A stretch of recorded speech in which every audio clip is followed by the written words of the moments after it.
Hi guys, I'm Mama Char. I was an on-air personality. I am also an entrepreneur. I'm a makeup artist. I'm also a full-time musician, and I own my own media business, Thrive Media Group LLC.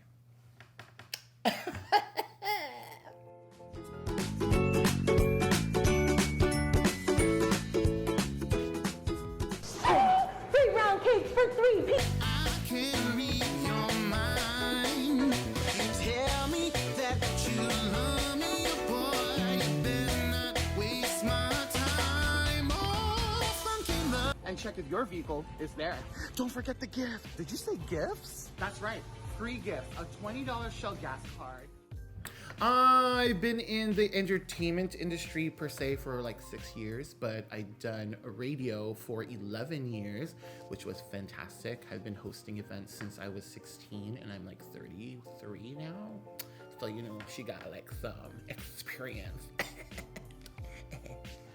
What drives me is not to be poor.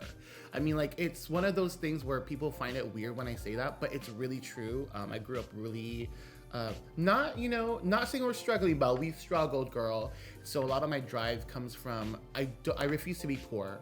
I refuse to not get the things that I want. So I work for it and I work on it and I hustle. And when I say hustle, like I may be doing this interview right now, but I literally have a gig like right after, you know what I'm saying? And then on top of that, even before the gig, sometimes an hour before, I have another gig to do from like my other job. So I like to juggle because I don't want to be poor. I want to be those people. Like I want to be that. And what's funny is I'm already doing that. I just have to acknowledge that I am. Like being a beauty guru, there was a point in my career where I tested the waters of YouTube and I put out a list and I conquered all of that entire list within 1 year, which was fantastic. One of them was I wanted to be monetized, got it monetized. I wanted to have 5,000 subscribers, I got 22.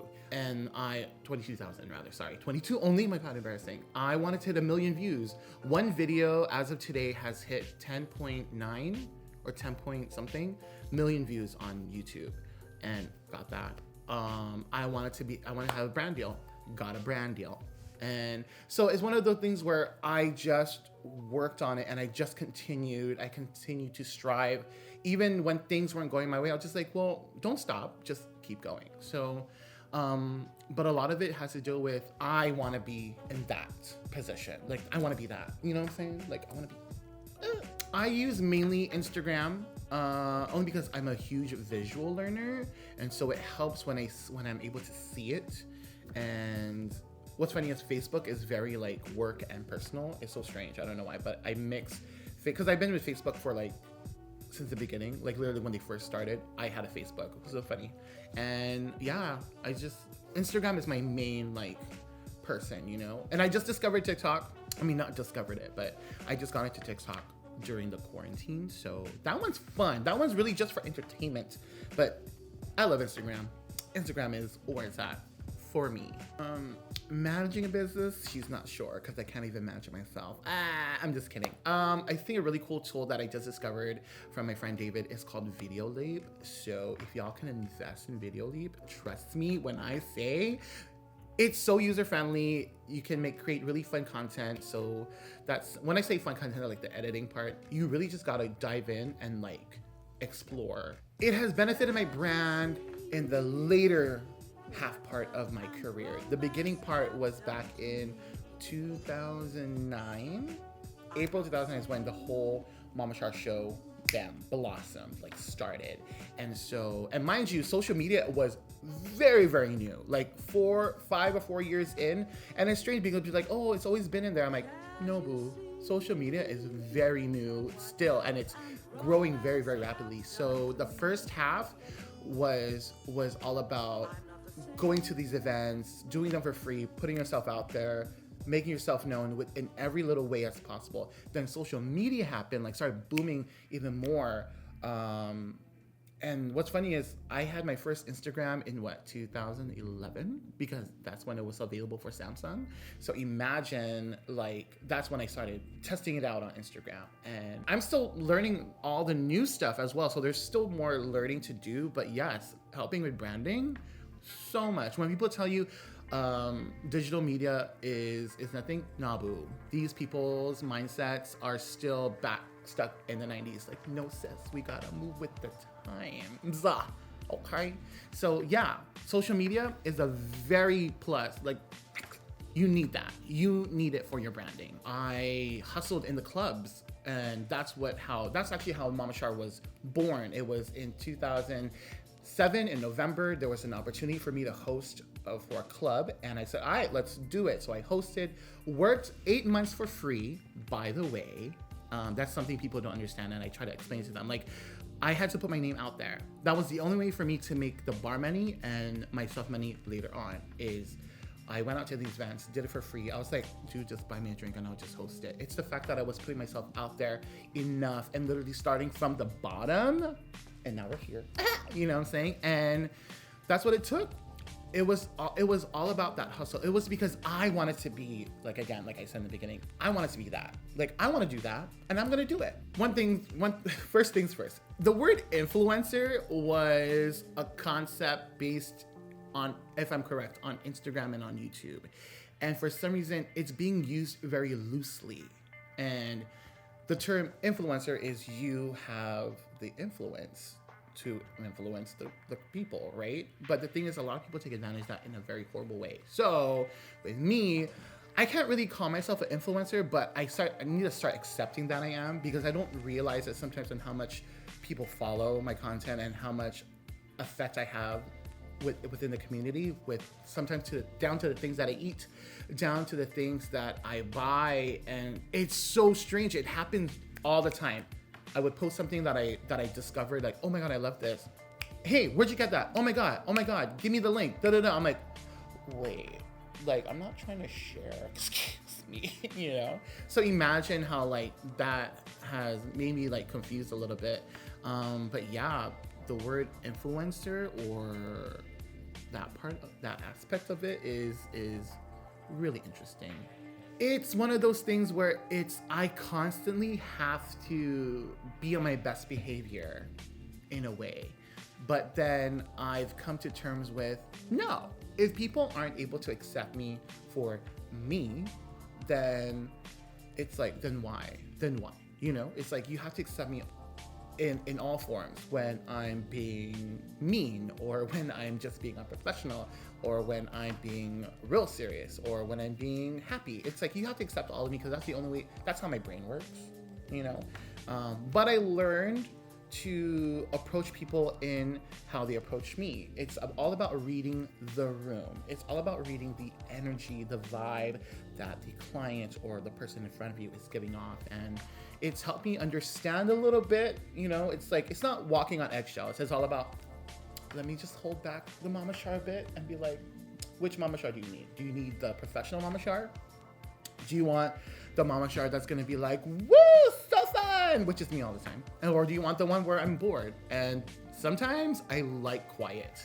So yeah, it's not that hard, but it's a learning experience.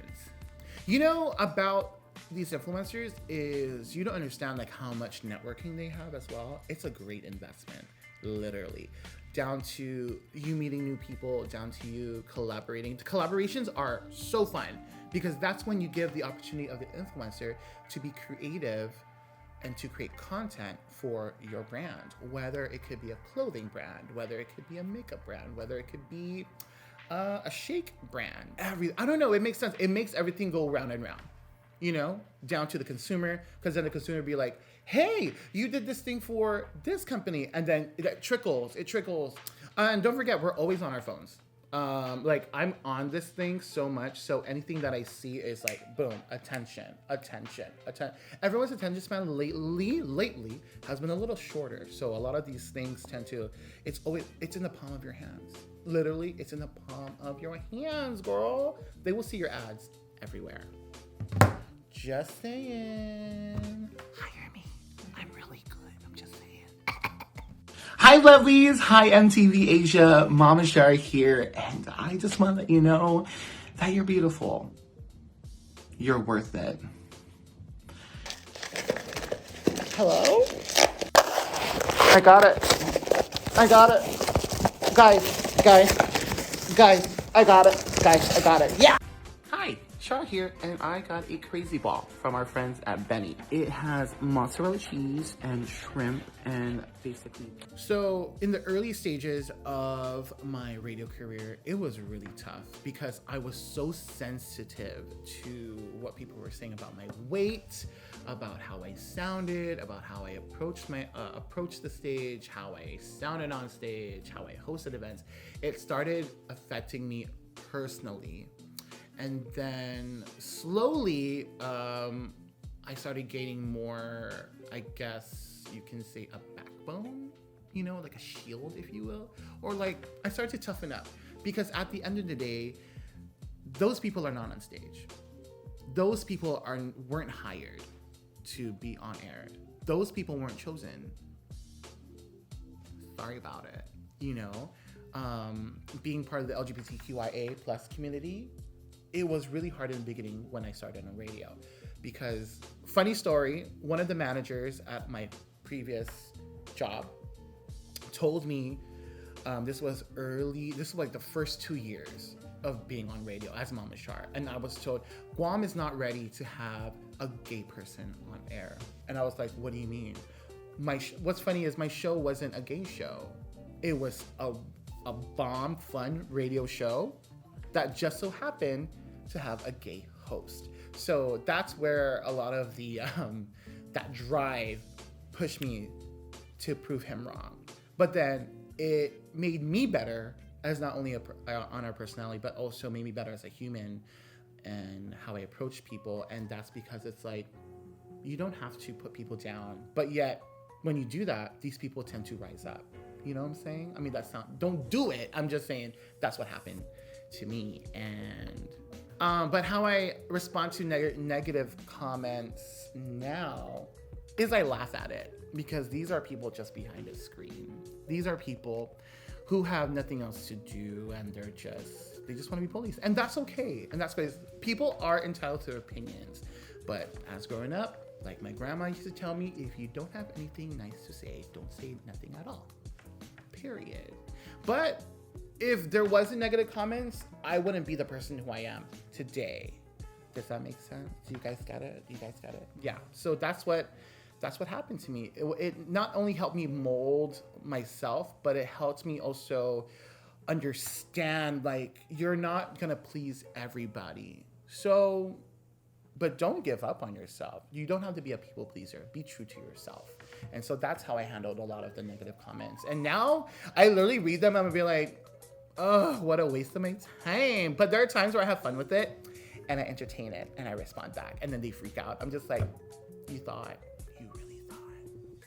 You can actually benefit in so many ways. Like, now that digital marketing is such a huge thing and digital presence is such a huge thing, there's still the traditional one, which is paper and, you know, people going out. But now that everyone has a phone and they can always be on it, you can benefit from it all the time.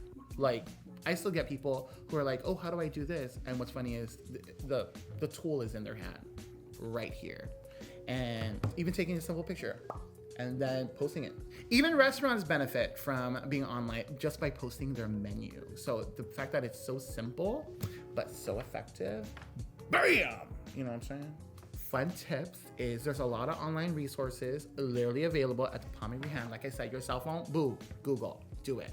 Consistency is key, okay? Be consistent. And, oh, a fun thing, put a schedule together. Schedule out your posts. Trust me, it works. Like, if I can do it for YouTube, sis, you can do it too. You can even pre-post, meaning you can save it and schedule that. It's like, oh, today's day, post it. Boom. It just helps with consistency. Bam.